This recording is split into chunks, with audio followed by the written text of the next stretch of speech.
Isang magandang tanong mula sa isang taga-subaybay ng usapang religion ay ganito: bakit kulto si Kibuloy? Okay, di ba? Bakit hindi?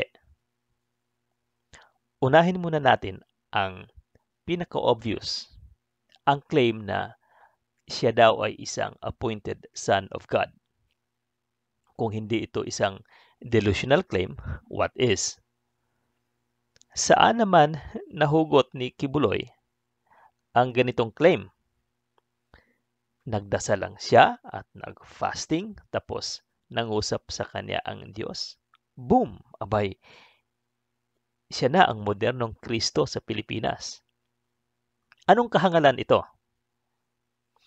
Tapos, marami ang naniniwala sa kabulshitan na ito. Marahil ang basa ni Kibuloy sa Biblia ay ganito: ilang mga propesiya at piling bersikulo ay binigyan niya ng pagkahulugan ng mga ito ay tungkol sa kanya. Hindi ba't ito'y makasariling basa? Narcissistic reading, ika nga. Bakit mo naman hihirangin ang iyong sarili bilang appointed son of God? So may appointment ka mula sa Diyos? Anong Diyos at kaninong Diyos? May mga saksi ba na sinabi sa iyo ng Diyos na ikaw ay inappoint niya bilang isang anak?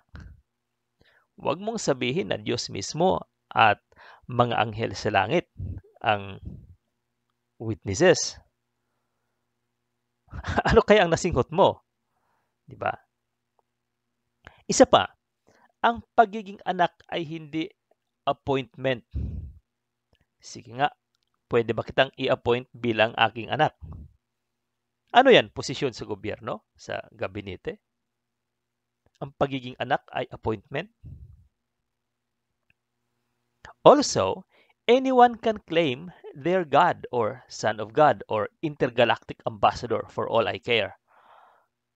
Kumbaga, trip-trip lang yan. Pero hanip yung claim na yan kung marami ang naguyo at napaniwala. Parang isang sugarol na nagdala ng pato sa sabungan.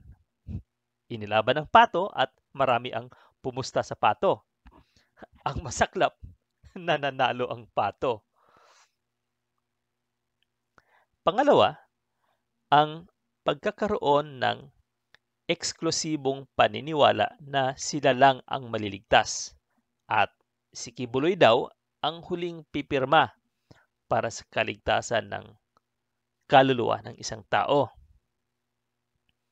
Abay, kung hindi ito isang masamang biro, ito'y isang abuso at pananakot sa mga taong gullible at madaling mapaniwala o madaling mauto. Sabi nga sa street language, mga uto-uto.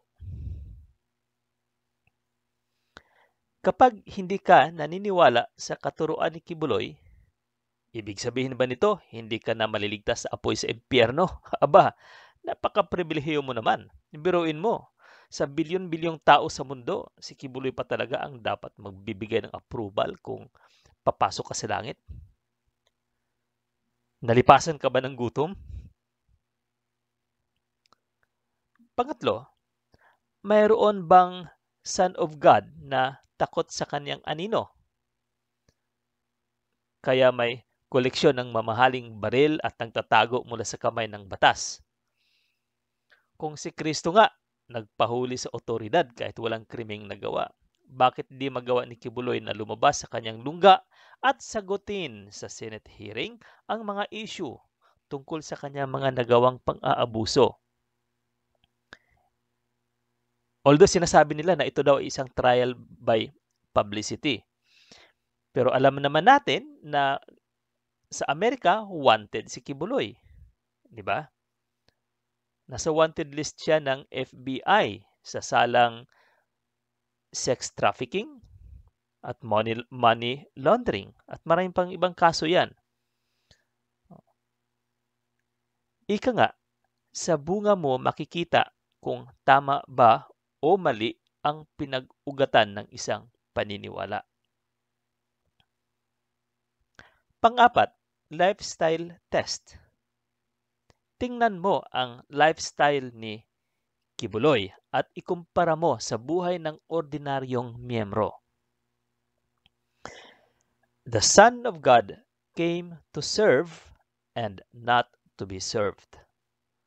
Yan ang sinasabi ni Kristo mismo sa Ebanghelyo. Pero itong taong ito, may mga servidor pa. And he's justifying na biblical ito dahil siya nga naman ang anak ng Diyos o appointed Son of God. Ilang mansyon, mamahaling sasakyan at eroplano mayroon si Kibuloy. Ano kaya ang kinakain at inuulam ng kanyang mga miyembrong nagtatrabaho para sa kanya at nagbibigay sa kanya ng kanilang tithes and offerings? I'm not speaking only about Kibuloy. Pwede rin ninyong tingnan ang lifestyle ng ibang mga ministro, mga kaparian at kapastoran. Hindi ko sinasabing dapat maghihirap din ang mga religious leaders. Ang ibig ko lang sabihin ay huwag masyadong gahaman. Dapat tama lang, kumbaga. Lingkod ka ng Diyos kamo, kaya pagsilbihan ang mga nangangailangan. Isang misyon ng pagtulong ang pagiging religious minister.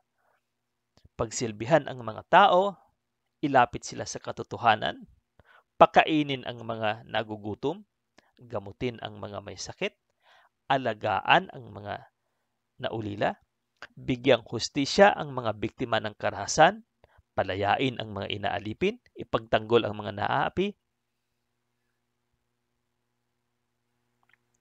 Pero kung ang pakay mo sa relihiyon ay ang pagpapayaman habang ang mga miyembro ay naghihikahos, isa lang ang ibig sabihin nito. Halang ang iyong kaluluwa. Ginamit mo lang ang relihiyon sa pansariling interes. Binibenta mo ang Diyos upang ikaw ay yumaman.